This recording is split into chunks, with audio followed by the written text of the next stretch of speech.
All right, y'all. The big news coming out yesterday. Xabi Alonso. Was he sacked? Did he leave?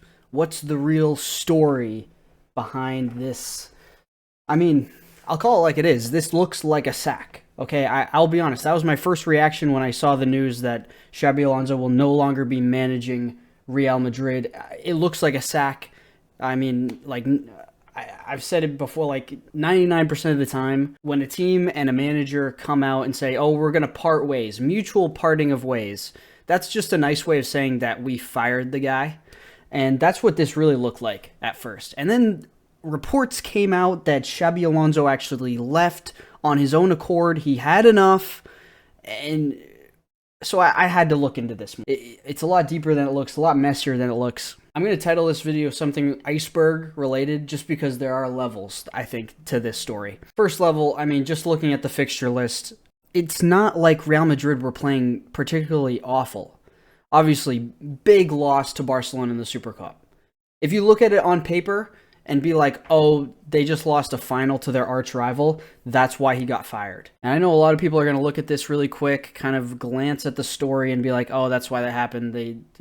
Perez just cannot handle another El Clasico loss. But realistically, looking at Xabi Alonso's performances, I mean, in the last month and a half, I mean, I'm not seeing too crazy a result. They beat Barcelona earlier in the season.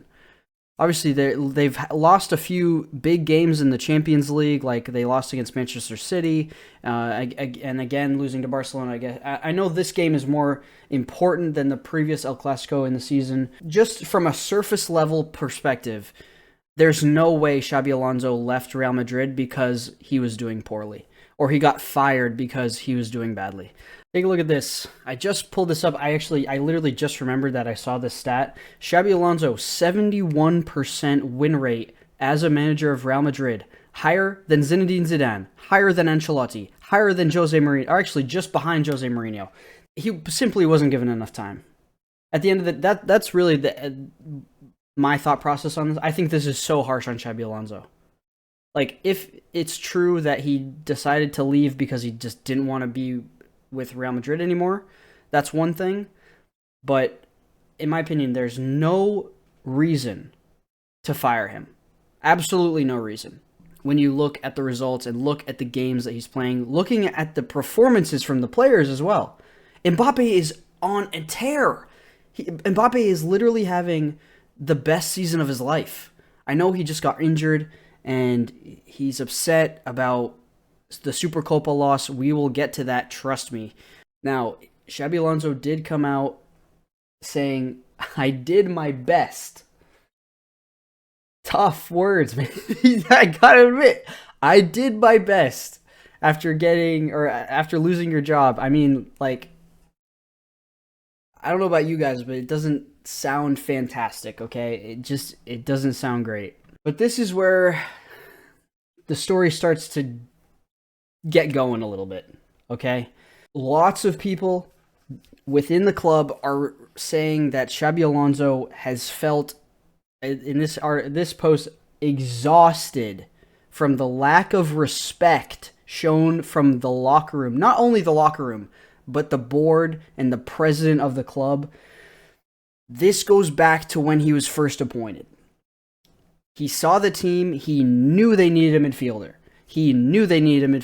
And they decided to get Mastantuono instead of signing a midfielder. Don't get me wrong, Mastantuono, I think he's going to be a fantastic player, probably one of the best players in the world come a few years' time. But Xabi knew he needed a certain type of player, and the board didn't back him. They said, no, we're going to go get the generational talent.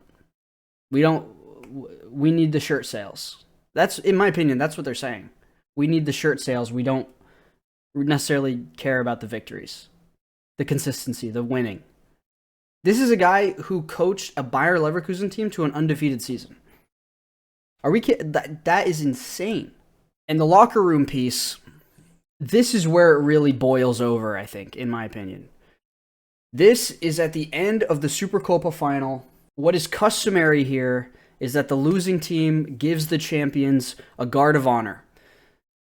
This goes back to even Jose Mourinho did this when Barcelona would beat them in finals, And I mean, it's just a respect thing. It's just a sign of respect. These are two historic clubs. I think two of the biggest sports organizations, not let alone football, but sports organizations in the world. Maybe even just organizations, let alone sports, okay? Barcelona and Real Madrid are historic organizations.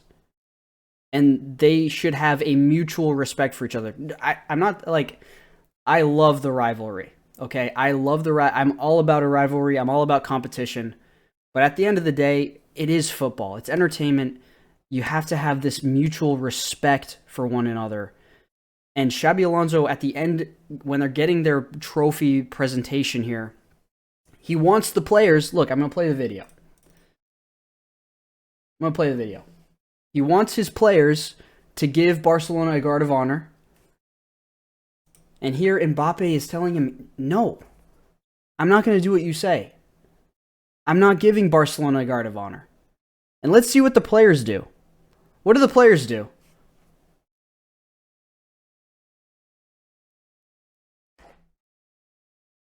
They side with Mbappe.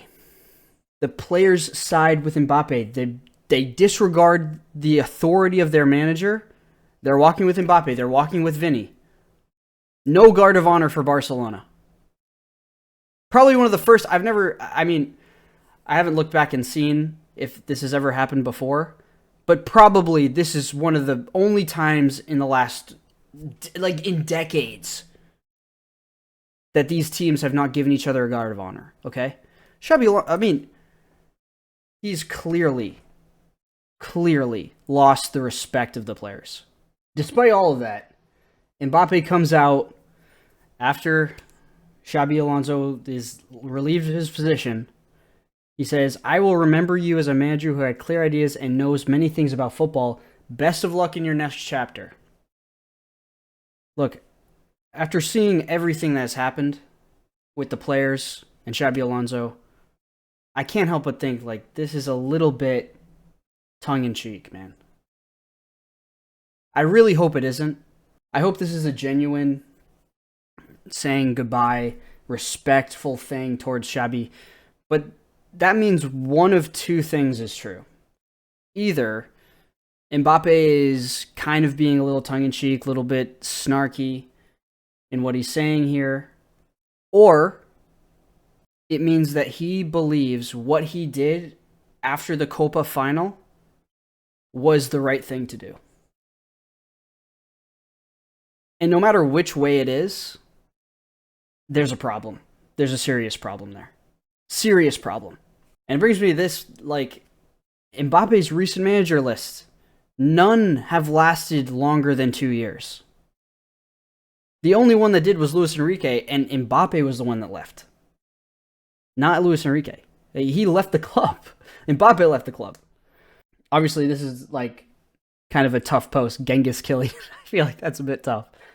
Like, some of it may be coincidence, but, I mean, after a while, your ears start to perk up at this stuff.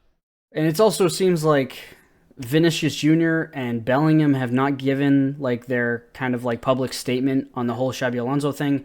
I think it just goes to show you how much the players, honestly, frankly, disrespect him.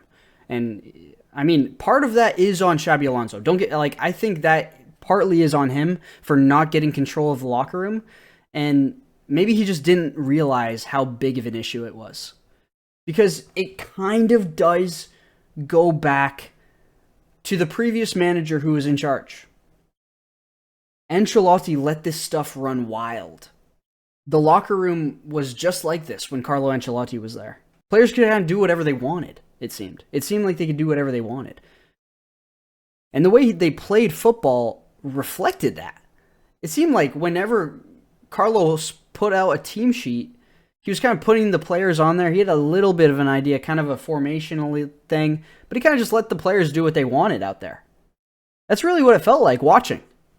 At least that's my opinion. And going back to the stuff, at least like his conflict with the board, obviously the transfer stuff with Massazuono, but I mean, the support that they really gave him was not much. I know Trent and Huijsen are fantastic players. Don't get me wrong. Those guys are amazing. But for what Xabi wanted to do, and tactically, I mean, those players are great, but they don't really fit his style. His style coming from Bayer Leverkusen, 3 at the back, wing back play, wide, attacking. I'm not seeing that from Real Madrid at the moment. Now, is that coming from Xabi Alonso, thinking that's what's best for this team?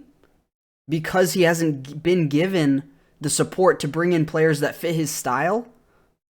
Or is that coming from the top, saying you have to play this way? This is the Real Madrid way, not your way. This is what Real Madrid should look like. Again, both are problems. Both are serious problems. And literally, as I was about to make this video, this article came out. And it just goes to show you exactly what I'm talking about here. New manager, Arbeloa, says that he wants Vinicius to dance and enjoy himself at Real Madrid. That sounds pretty familiar. That sounds like he's going to take a step back. Let him do his thing.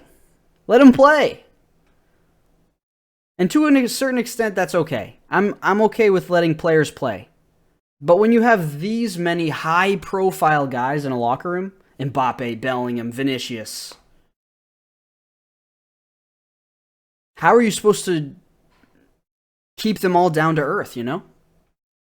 It's a hard thing to do. And if you just let them run wild, I don't think that's a solution. I don't think that's a good idea either. Because then you get situations like Xabi Alonso had to deal with. There is no one more interested in winning than the players. How about you, man? You don't want to win? Everything I'm seeing, I know Arbeloa was a great player when he was at Real Madrid. Don't get me wrong. And I haven't really done that much research into how he's been managing his clubs since he started coaching. But this sounds like a guy that will... This guy sounds like he's in Perez's pocket, and that's exactly who Real Madrid want to be coaching this team. And I'm actually really worried about Real Madrid. I'm seriously worried because this could get out of hand really quick. There are roads that this could go down that nobody wants to see. So then that leaves the question, what is next for Xabi Alonso? Where is he going to go next? I've seen talks of a lot of different places, but there's really only one place that makes sense. And I believe the stars are starting to align for this. It has to be Liverpool. It has to be Liverpool. Liverpool are starting to pile on the injuries here, and with Bradley going down, Ekitike, Isak, I mean, it's almost like it's not ending. They are yet to be active in the January transfer window. They need to bring in a center back. They probably need to bring in a fullback now. And it could pile on to the point where they have to sack Arne Slot. I know he just won the league for them, but he's starting to get found out in some of these matches.